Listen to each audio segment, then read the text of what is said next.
What's a life question that you've been sitting with lately? A life question. Uh-huh. It could be relationships, job, What love. What if? Yeah. What if what? For example, what if I had never moved to the United States? Ah. So why that What? question? You're just wondering like what your life would have turned out to be, if I would have stayed basically where back home, what my life would have had turned out to be compared to what it is now. Not that I'm regretting it, but you're still like wondering because you have families. I had a job, I had everything, so you kind of wonder, and then you see how family and relatives and friends are doing, so you wonder where your life would have been if you didn't have made that decision. What if? What if? What if? As I heard her ask the question, and as I've sat with the question and contemplated over it, what's come up for me is the deeper thought process that I think every human being has had at one point in time in their lives, and that is the decisions that we make and what could have been or could have happened had a different decision been made at those points in our lives. If I wouldn't have got divorced, if I wouldn't have moved, if I would have stayed at a job, or if I would have left the job, if I would have left the relationship, what could my life have looked like? And I think there are times when there can be power in the what if, because I found for myself that there are times when I ask what if, but I ask it as a validation for what is. So I ask myself, what if this would have happened? And when I go back, I say, there's no way I could see myself being the person that remains in that scenario and what my life would have looked like. I absolutely made the right decision. And I think at those points, the what if can be reaffirming, reassuring, and it can be a positive confirmation for where you are, where you're going, and who you're becoming. But what I found is that often when contemplating what if, there is a comparison there between the what if versus the what is. What is your reality? What you are living right now? And I found that when I go to that what if versus what is comparison, sometimes my mind has the tendency to kind of taint the what was back then, so that I don't see what led up to that pivotal point where the decision or the transition was made as clearly as when I was living it back then. So sometimes the parts that led me to make that decision, I don't feel the impact of those as greatly. Instead, I feel the,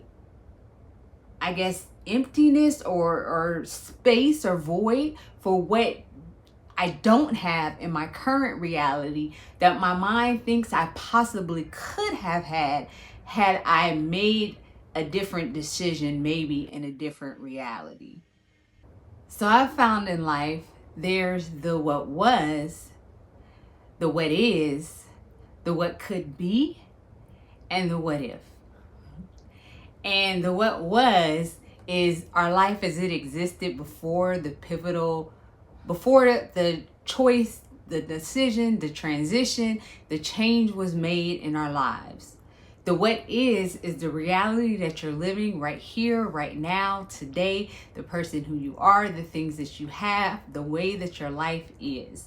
The what could be is the future for what could materialize, for who you are becoming, and for the choices that you still have yet to make.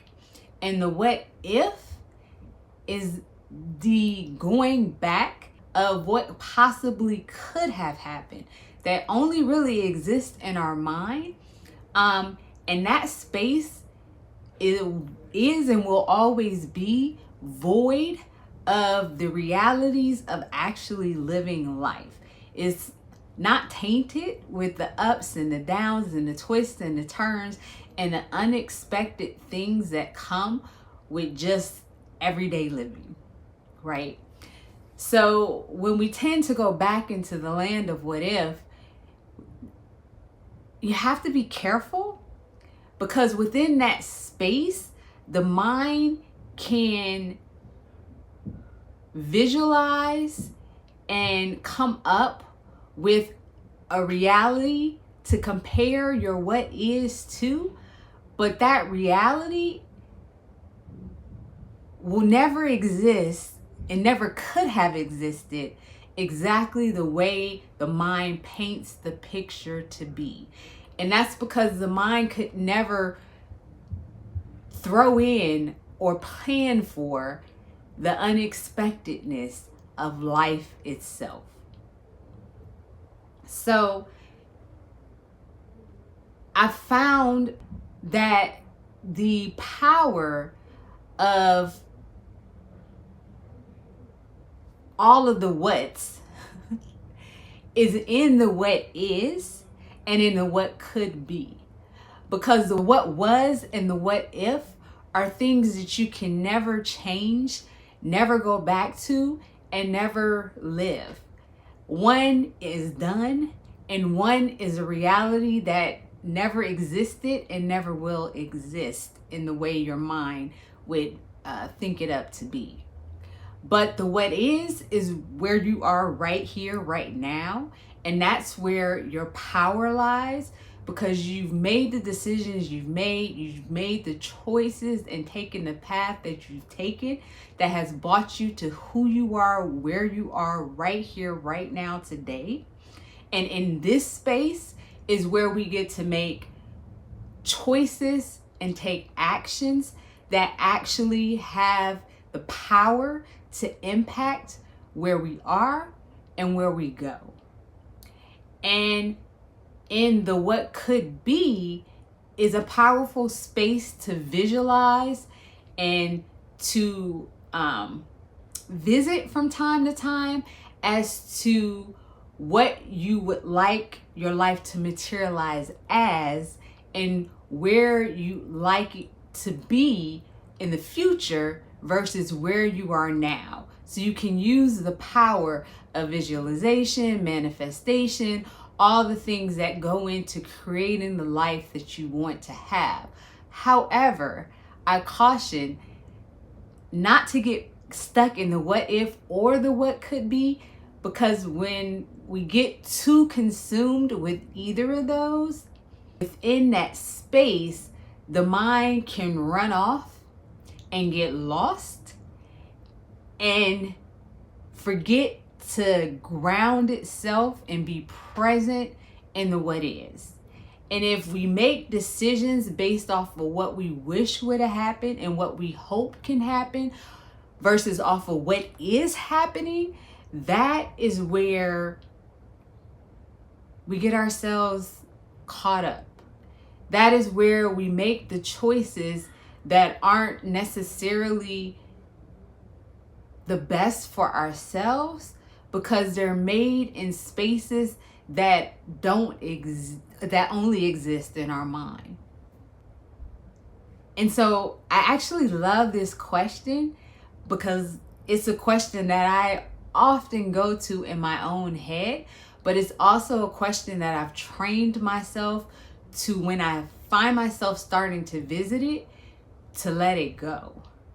Because the reality is, I can't change what happened. And living in what could have been isn't going to do me any good for my present or my future. And comparing my life now versus my life, what I think it could have been, is an unfair comparison to make. because one is rooted in reality and one is rooted in my mind. You know, I had a mentor who I really admired, who was an SVP of a company I worked at. His name was Eric, and he gave me some advice when I was resigning from that company in a leadership role. And he told me, you know, never look back and wonder if you made the wrong decision. Because with every decision you make going forward, new doors will be opened, and you get to make the choice of which ones you want to walk through that determine your future and who you will become. So I leave this contemplation with that, with the knowing that in each space and time that we're in, we make the choices based on who we are, what we know, and what we want at that time. And those choices lead us to where we are now and who we become. And instead of dwelling on the choices that you have made, the path that you did take, it's best to look at who you are now, where you are now, give yourself grace and compassion for whatever decisions you made back then, and realize there's still a person that you have yet to become, and that right here, right now, you get to start taking actions and making choices that impact how that person comes to fruition.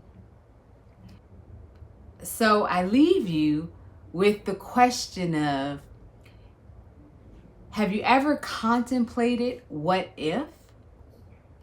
And if so, how did your what if stack up to your what is? Any regrets?